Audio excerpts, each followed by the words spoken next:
सभी को मेरा प्रणाम। कि वो ऊपर वाला हमें देता है तो बेहिसाब देता है, लेकिन एक हम हैं कि उसका जो नाम भी जपते हैं तो गिन गिन के जपते हैं। एक बहुत सुंदर प्रसंग है, एक बहुत सुंदर कहानी, छोटी सी कहानी। एक व्यक्ति रहता है 22-23 साल का, खाने का बहुत शौकीन रहता है। उसको दिन में 3-4 बार भोजन चाहिए। गरीब परिवार से रहता है, आलसी भी बहुत रहता है। तो कई लोग उसको सलाह देते हैं, लेकिन दिल का बहुत सरल और भोला रहता है। एक भोला आदमी होता है ना, बहुत भोला आदमी होता है। तो कई लोग उसको सलाह देते हैं कि एक काम कर, तू तो आश्रम में रहने लग जा, वहां तेरे को सुबह का नाश्ता भी मिलेगा, 2 टाइम का भोजन भी मिलेगा, और क्या चाहिए तुझे। ठीक है, ये जो भोला आदमी होता है, इसको बात समझ में आ जाती है कि अच्छा है, दिन भर पेट भर भोजन तो मिलेगा अपने को, बाबा बन जाते हैं अपन तो। वो उस आश्रम में चला जाता है और वहाँ के स्वामी जी से बात करके वहीं रहने लगता है। मस्त उसको सुबह नाश्ता, दोनों टाइम का भोजन, प्रवचन चलते रहते हैं। ये अपना अपना टाइम टाइम पे भोजन और नाश्ता मिलता रहता है। इस तरह जीवन चलता रहता है। 1 महीना गुजर जाता है।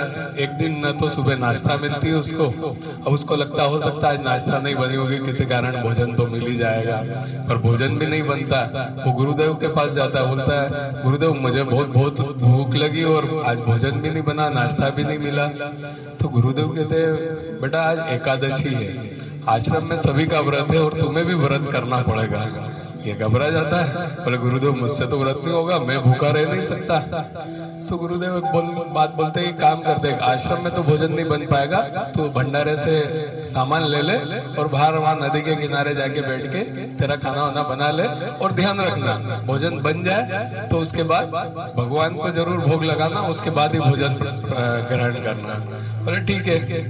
वो सारा सामान वामान लेके और बाहर नदी किनारे बैठ के बनाने लगता है। अच्छा भोजन तैयार करता है। उसके बाद प्रभु को याद करता है कि प्रसादी तैयार है, प्रभु आओ भोग लगाओ, प्रभु श्री राम आओ भोग लगाओ।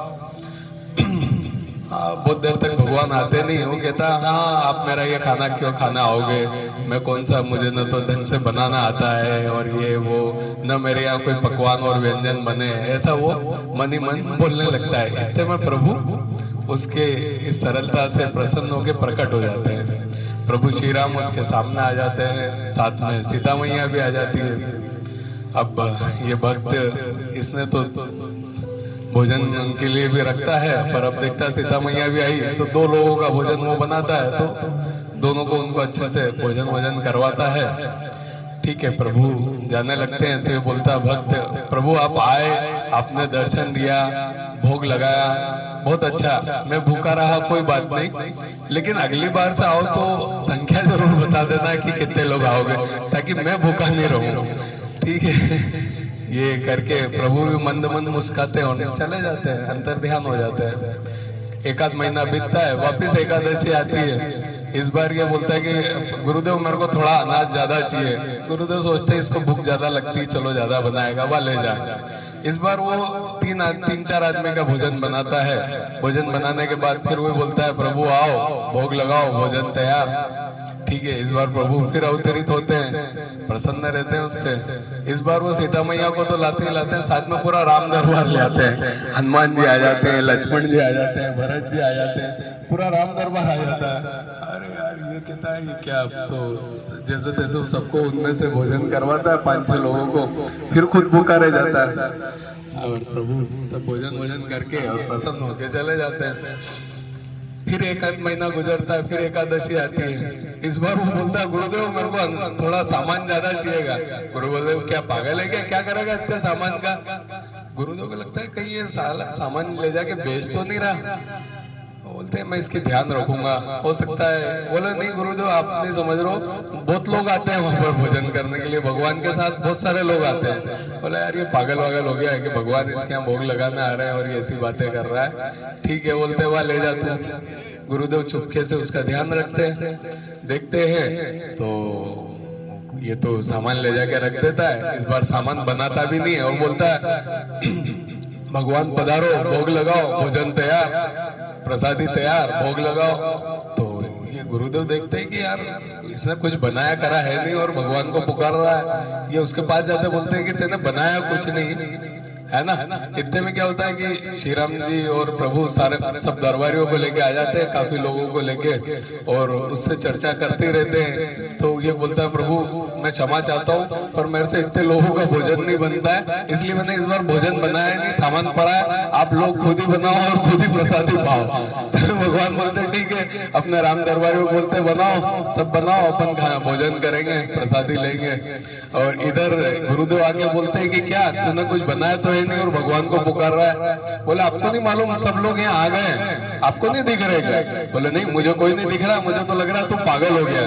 बोले नहीं नहीं, प्रभु राम और सब पूरे दरबार, उनका पूरा दरबार आया हुआ है। तो वो फिर प्रभु राम से ही बोलता है, वो जो भोला आदमी होता है, कि प्रभु राम देखो एक तो आप मुझे भूखा रखते हो कोई बात नहीं, पर दूसरा आप किसी को दर्शन भी नहीं दे रहे हो, लोग मुझे पागल समझ रहे हैं, तो आप प्रभु मेरे गुरुदेव को दर्शन दे दो। तो प्रभु बोलते हैं नहीं, मैं तुझे दर्शन दिए क्योंकि तू बहुत सरल है, मैं तेरे गुरुदेव को दर्शन नहीं दे सकता। बोले क्यों? वो तो बहुत ज्ञानी है, ज्ञाता है और बहुत उनको मतलब बहुत सेवा भक्ति सब करते हैं।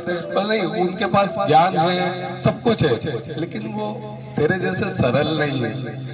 तो ये बात वो अपने गुरुदेव को बोलता है कि प्रभु आपको दर्शन इसलिए नहीं दे रहे क्योंकि आप मेरे जैसे सरल नहीं हो। तो गुरुदेव की आंखों में आंसू आ जाते हैं, बोलते यार ये बात तो सही कह रहा तू कि मैं तेरे जितना सरल तो नहीं हूँ। वो भगवान के सामने हाथ जोड़ते हैं, विनती करते हैं, तो फिर भगवान उन्हें भी दर्शन देते हैं गुरुदेव को। तो इस कहानी का सार यही है कि सरलता जीवन में बहुत जरूरी है, सरलता ही हमें आगे ले जा सकती है, सरलता से हम खुद भी मुस्कुरा सकते हैं और दूसरों की भी मुस्कान का कारण बन सकते हैं। तो जीवन में सरल बनिए, यही इस कहानी का सार है। चलिए बहुत अच्छा भजन करते हैं, उसके बाद हम अगली